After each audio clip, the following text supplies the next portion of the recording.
Greetings and salutations, everyone. I hope everyone is still doing well. Welcome back to tonight's second half. Before we jump into tonight's second half, a couple links. As you know, I rely on Patreon, PayPal, and the merch to help the channel to continue to grow and go. Links to Patreon and PayPal are in the description below. Merch displayed directly under the video.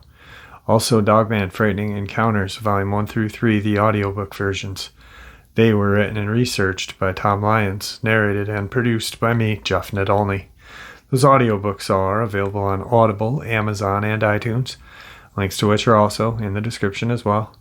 Finally, last but definitely not least, if you'd really like to help support this channel to continue to grow and go, simply subscribe. It does not cost you a cent. Click that like button. It takes half a second.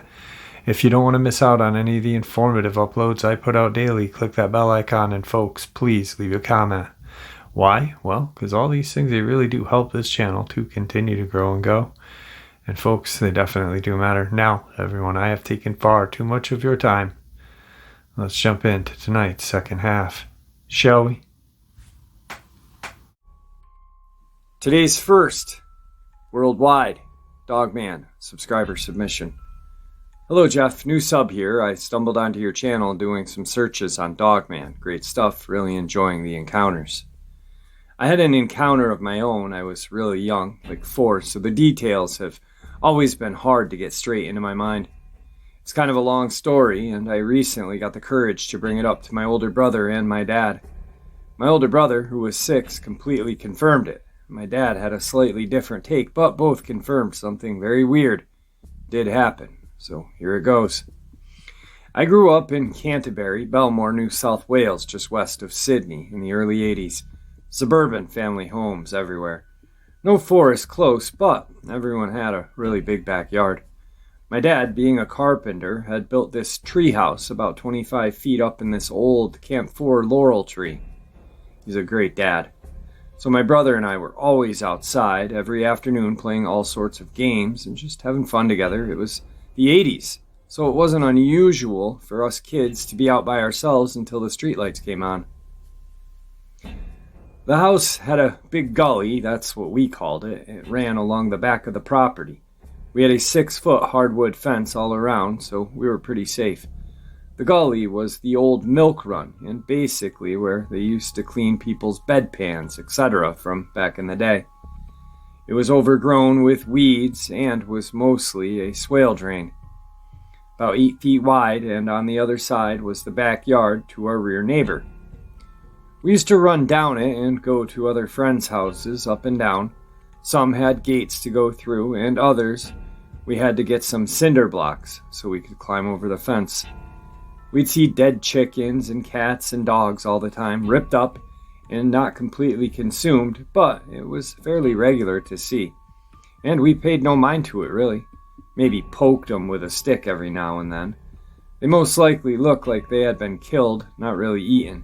Being Australian, we are aware that the snake and spiders sometimes things just get killed, picking a fight with something that's far more dangerous, if not as big. I was fairly young, so I wouldn't go down the gully unless my older brother was with me. I just never really felt comfortable by myself, and sometimes the older kids would make fun of me or try to run off to scare me more. That's a bit of the backstory, so here's our encounter. I had just finished school and my brother and I were walking home around 3:30 p.m. on a November summer in Sydney. It was about a mile, got a snack and headed out to the backyard. We had an Irish setter called Trowfez, and he loved to play catch, so I was throwing the ball with him and my older brother was in the treehouse. The treehouse was dead center of the yard and was an awesome lookout point. You could see clear into all neighbors' places and across the street out front. So I'm throwing the ball and I throw it to the backyard and it rolls up to the back left corner of the yard where Dad had pulled down the old outhouse made of sheet metal all rusted up. We kind of stayed away because snakes love getting under it because it holds the heat of the summer. Anyway, I ran up there to get the ball for Trow, who couldn't get under it without the metal cutting his snout. But I decided to jump on the metal first to scare away any snakes. And that's when I saw it. I think I scared it with the loud metal sound, but the huge head, like a wolf, stood up over the top of the fence. Now the fence was 6 feet, and it cleared it by a good foot or more. It did not make a sound, just looked at me with these huge amber-colored eyes, the size of a man's fist to give a perspective of how big this thing was.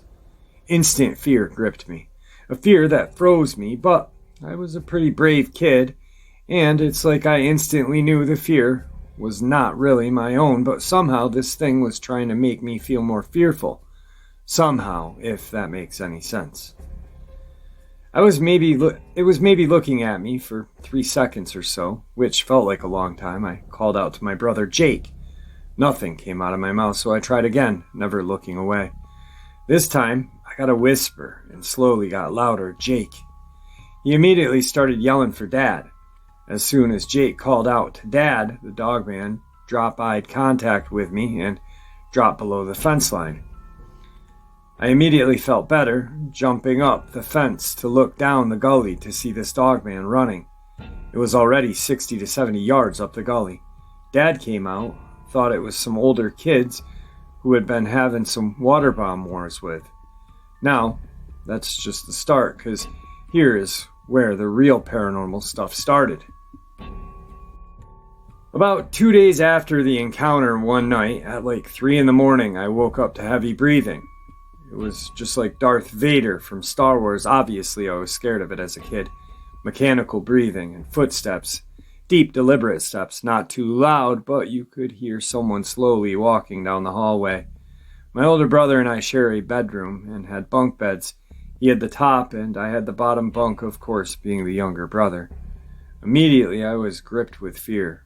I couldn't even say Jake's name. I knew it was the wolf, which is what I had named it. It walks into the open doorway to our bedroom, just a black shadow, not resembling anything, but just a shadow in an outline of a 7-foot man thing. And I threw the covers over my head immediately. I was so scared. It came closer and seemed to try and get my brother. First I heard him stir, but he rolled over. He would later tell me that he was fully aware it was there, but chose to ignore it, which seemed to work because it lowered its head and came right up close to me. I could feel its breath on the sheet over my head.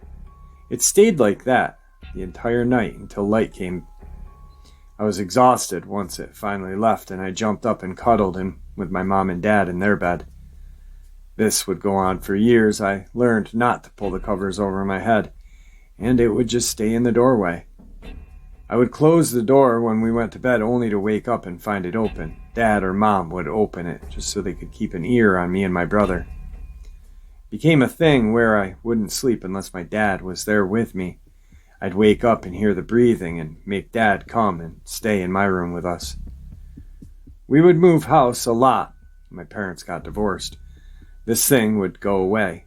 I'd have years where it wouldn't happen, only for it to find me again and start. When I was 13, we moved hours away from Sydney, and it stopped for 3 years. The last time it happened, I was 16, a lot older and bigger. I heard the breathing start and the footsteps and decided I'm going to face this thing. I'm scared of it, but I can put up a fight now. It fled. I stayed up all night outside the house just to show it I was not going to be an easy target anymore. I've never seen it since. Hope you're all doing well. Thanks for the channel and the encounters. I wrote this on my phone, so hopefully there are not too many spelling mistakes. Peace and friendship, E. Today's second worldwide Dogman subscriber submission. This is my encounter, and to this day I can still see the creature in my mind. Jeff, I live in the United Kingdom. I was staying at my grandparents' one night back in 2009, July. In those days, they lived in a bungalow just off of Anlaby Road. It was 1 in the morning and I was sleeping in the front room. I was reading a book. What's ironic is it was a horror novel called Lord Loss. I was just about to switch the light off when all of a sudden my head swung around, and that's when I saw it. Walking past the window was a shadow of a figure. What was strange was it had the head of a wolf and the body of a human.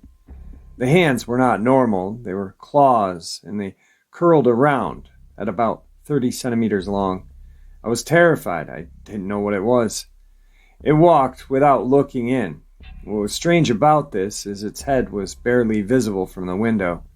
It was only many years after attending a UFO conference and on the way home listening to Dogman encounters did the penny drop as to what this creature was. Since that point, I started researching the Dogman, and this year I set up my own YouTube channel, Expedition Dogman, in order to share what I have learned. This leads me on to a second story in July, just gone.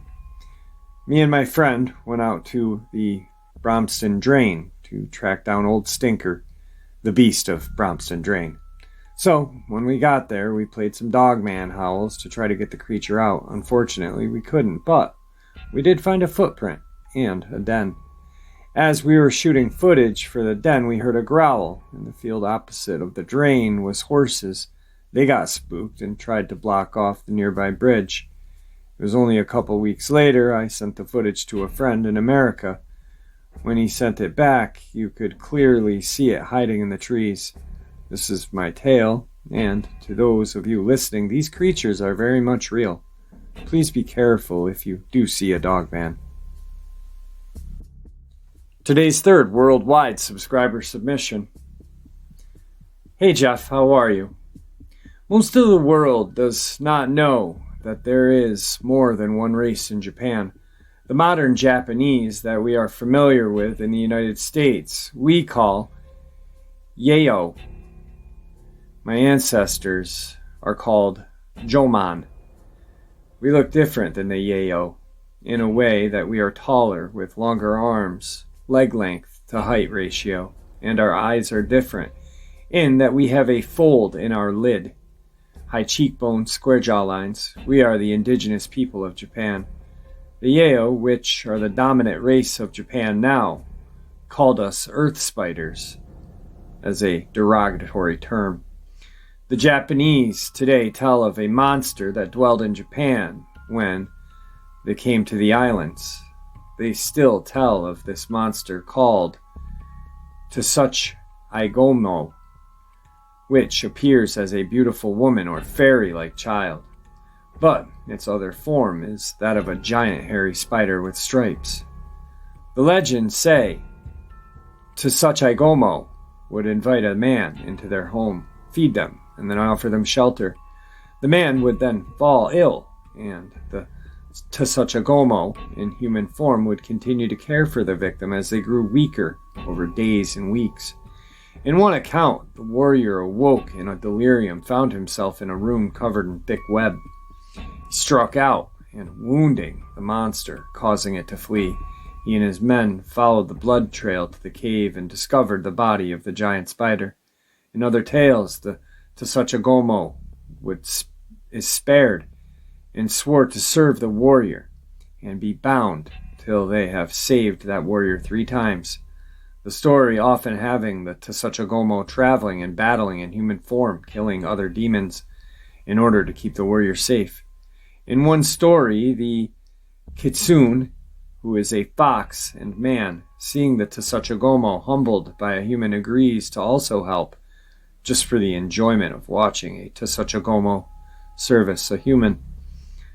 But the Yahweh, or modern Japanese generally, hunted the Joman, or Tsuchagomo people, as shape-shifting spider demons, until their numbers were greatly reduced. They finally bowed to the Emperor Kihiko, and swore fealty to the Emperor. Somehow my family became a Japanese noble family and were assigned to be judges and protectors of the emperor, till my grandfather passed the title to his younger brother. Of course, neither I nor my father turn into a spider or eat people, and my children were not told of our ancestral or the legends till my son started seeing things. It began when he was a toddler. He would wake up screaming and saying, "They're looking through my window. They're trying to get into the house." I assumed he was having night terrors, but when he was 9, he began seeing things more frequently in the yard. By this time, he was old enough to describe it better. He said it was all black with long arms and legs like a spider, but it was as big as a man and had a human torso. He couldn't see any facial features in the dark except that it was hairy. He saw its long spider-like arms come over the back brick wall and slide its body up and over till it was inside of the yard, still clinging to the wall. Then he'd begin to hear the whispering voice, but could not understand the words. What I didn't realize at the time was that his older brother and sister both had dreams in which they were approached by a spider-like creature with human face. They described it as having a human face, but the body was too long and the arms and legs looked like skinny insect arms. Of course, they were terrified to find out they were all seeing or dreaming of the same thing. I decided to tell them the legend of the Tsuchigomo, if only to ease their fear. I told them their ancestors had been hunted as spider demons, but that the indigenous Japanese hunted with poison-tip arrows, but were in fact peaceful and honored everything in nature, from the animals to the rocks and streams, even that which they ate. In traditional beliefs, our ancestors didn't just die and go away. They traveled back and forth watching over their family and protecting them. I have no proof that those ancestral legends are true, and I don't know if what my son saw had anything to do with those legends, but he sleeps well enough now. Another interesting fact, and perhaps ironic fact, is that Saint Xavier went to Japan. The first person in Japan to be converted to Christianity and be baptized was from our family, and subsequently 5 of his descendants were burned alive, rather than renounce their faith or turn into the Christian missionaries. If you look up Saint Leonardus or Sebastian Camara, the history of their martyrdom is still preserved. We have remained Christian since 1500s. The irony is that very people hunted as demons were the first to be baptized and die for their faith in Japan. I know it's not Dogman, but it's one of our shapeshifters.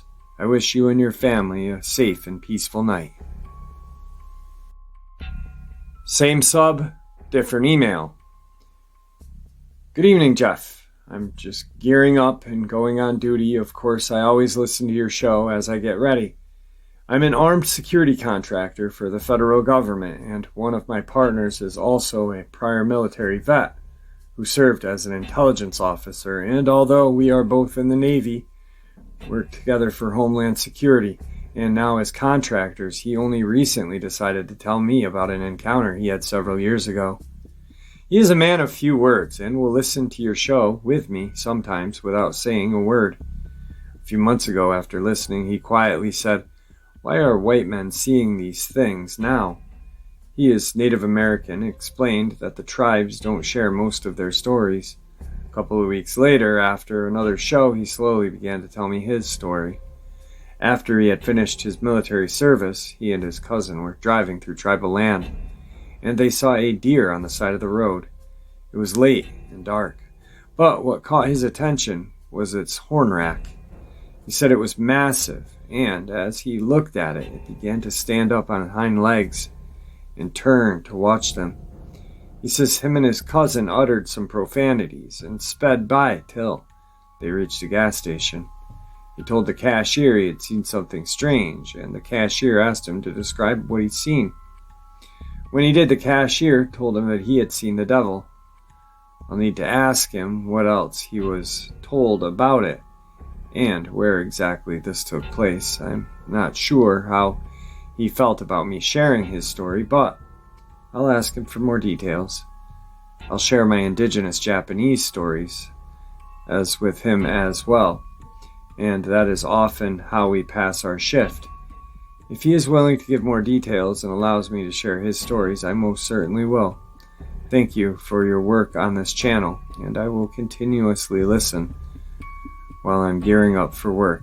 Your encounters do help me get ready for duty. Tonight's fourth subscriber, Dogman submission. Jeff, I'd like to share my Dogman encounters with you. My name is Scott, and I'm from Scotland. I've had 3 Dogman encounters. Here's the first one. I was 15 years old, living in Grangemouth. It was the summer of 2014. My friend Ross and his family were going on vacation and did not want to put their dog in the kennel, so they asked me if I would take care of Rusty and walk him and make sure he had food and water. I said yeah, because I didn't have a dog and I wanted one. So one night, about 11 p.m., I'd go over and check on Rusty. We start walking to Palmount Woods, and on the way, I've got this really weird feeling, like bad vibes. We get there, and I realize I forgot a light and my phone, but the moon is out, so I figure it'll be okay. Rusty starts smelling everything and peeing on every branch. We keep walking, he barks at something, and I think it's a squirrel. About 10 minutes into the walk, Rusty starts pulling on the leash and barking. The leash starts digging into my hand, and I accidentally let go of it. Crap, I say out loud, and call out to Rusty as he runs into the woods. I start to run after him, and about a mile into the woods, I realize that I'm lost. And I think Rusty is now gone. I hear the rustling of the woods and turn. There's a squirrel, and turn back around, and there's Rusty. I grab his leash and realize he's in fight mode, growling, staring at the tree. I'm smelling this musky animal smell that makes me want to gag. I see this brown animal come from around a tree. I think it's just a dog. All of a sudden, this thing stands up on its hind legs. I was about 5 foot, and the tree at the time, and it was about 6.5 feet, slender but muscular, with a dog-like head, pale yellow soulless eyes. I'm frozen, scared. The creature then drops down to all fours and runs into the woods. I grab Rusty and take off, going the opposite direction, running faster than I ever have. I get to Ross's house and run to the sink and vomit. I locked all the doors and stayed up all night. The next day, I go to school and fall asleep in class. I had a nightmare, and I scream out loud. I get sent down to the nurse's office. Calm down. 2 years later, I go back to the nurse, and she asked me what had happened that day. It took me a second to realize what she was talking about, and I did tell her what happened. She looked at me and states, I believe you, because about 30 years, her husband saw the same thing in Palmount Woods while hunting. My second encounter happened when I was 17 years old, and I went to visit a friend, Andrew, in the west end of Glasgow. For his birthday, we had a beer and decided to go for a drive. I tell him my story and he laughs at me, so he stops at a club and we're hanging out talking. We decide not to stay. 20 minutes later, we start driving around the rural back roads. We park and start talking. I hear this thud sound, so I ask him if he heard that as well, and said no. We start looking around, and out at the field in front of us, all of a sudden, another thud. He hears it this time, and seconds after says, what was that? Looking out at the field and looked terrified, so I looked out, and there's this 7-foot canine-looking creature on its hind legs in the field in front of us. He instantly backs up, drives the hell out of there, and back to his house. My third encounter happened last year when I was 19 years old. My friend Ross calls me and says, come over and hang out. My girlfriend's out, so we'll watch some football, soccer for you Americans, and have some beers. So I show up and park behind his Ford Raptor and go in and watch TV for a couple of hours, and we hear this ungodly scream. We jump up and we're both like, what was that? Ross doesn't have neighbors, so he tells me to grab his 9mm pistol, and we go outside and look around and see nothing. We go back inside and hang out for about an hour. I go into the kitchen to get a glass of water. I look out the window and see this dog-like creature staring at me, standing on its hind legs. I let out this scream, and Ross came out and said, what was that? I point and I say, "You tell me." The Dogman looks at us and blinks. Ross grabbed his rifle and we sit in the living room with each of us having a firearm. Time goes by and nothing. We look out the windows and see nothing, so I say I'm going home. Ross walks me out with his rifle, and standing there, 8 or 9 feet tall, is the Dogman. It lets out this scream and Ross shoots at it. I don't know if he hit it, but it dropped down onto all fours and ran into the woods. We both jumped in his truck and he drove me home. The next afternoon we go back and I'm terrified to get my car. And so he says, "Imagine how I feel. I have to live there." Jeff, these are my encounters. Thank you for allowing me to share them. Peace. Tonight's final worldwide. Actually, this is the final worldwide subscriber submission. Next, I'll be jumping into maybe I'll do the non-read, because I have unread subscribers and I have undisclosed locations. Let's do the non-read ones next. But anyway, this final subscriber submission, I have a friend who, he is Central American, and he has a friend, and we were talking about cryptids a while ago. This is like 2018, to be honest with you. And he talks about this creature named Tintin. And he has his friend email me and tell me all about Tintin and an encounter. So I thought this was so fascinating, and I hope you guys like it. Latin American cryptid, Tintin. This cryptid has been seen or heard in Latin America for ages. There are reported sightings of this creature from southern Mexico, Central America, and South America. It goes by names such as Seismite in Guatemala, Coraparera in Brazil, Boraro in Colombia, and Tintin in Ecuador. While the specifics in his appearance vary from region to region, the common traits of the creature are backwards legs and feet, small in stature, usually under 5 feet, hairy, big eyes, long pointed ears. The males of the species have large penises that usually drag to the ground. Not joking, it's part of the legend. Some stories describe it more as an evil hairy dwarf rather than a Sasquatch-like creature. It lives in isolated areas away from populated urban areas. Some legends say it is nocturnal, but others say it is active during the day. Its MO is a predatory stalker. It likes young women, seduces women by the means of hypnosis. It is said to accomplish this by either whistling or singing. In those places that describe it more as an evil dwarf, he plays a guitar. While in trance, the creature kidnaps his victim and takes them to his lair, where he impregnates the woman. The women are eventually found wandering in a daze. The woman ends up pregnant, gives birth to a monstrous half-human hybrid with backward legs. Many stories even tell that these children must be destroyed in a particular manner by impaling them into a cactus. On certain nights, after one of these children are disposed of, you can hear the creature wailing mournfully over its loss.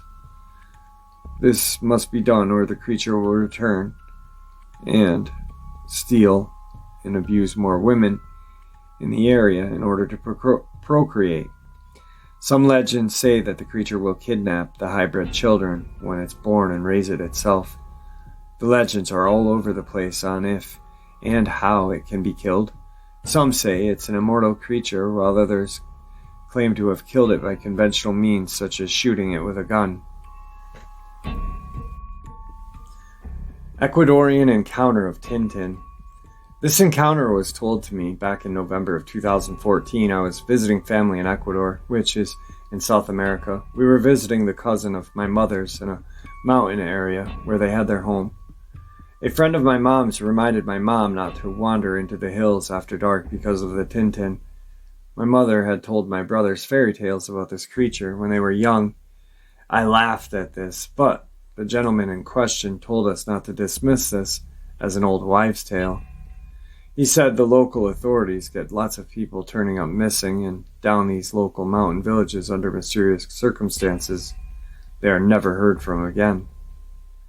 He recounted a story from a supposed real encounter that happened, to the best of his recollection, in the late 80s. A girl named Rosa had gone home with a friend after school one afternoon after class had ended for the day. The friend lived in a nearby canyon area by a rural village school. They had spent the whole afternoon having a good time listening to music and talking about school and boys. Rosa had lost track of time and needed to get home to do her chores and help her mom prepare dinner for her dad, who would be getting home shortly after a long day at work. The sun was starting to set, and in a few short minutes it would be dark. Desperate not to get in trouble, she asked her friend if they knew a faster way to town. She pointed her to a dirt path away from the paved road. It was surrounded by dense forest. She warned her it was winding and steep path down the side of a hill and could get treacherous in the dark if she was not careful. She told her that when she got to the bottom there was a small stream that she could hop over to get to the village. In utter despair, Rosa chose to risk it. She had said goodbye to her friend and began to walk down. The trees and vegetation were very dense along this path, and you could not see too far ahead of you because of this. Things were made more difficult when the sun completely set. At the times, she could see a faint light of the village far off in the distance. She started picking up pebbles on her shoe and stopped briefly.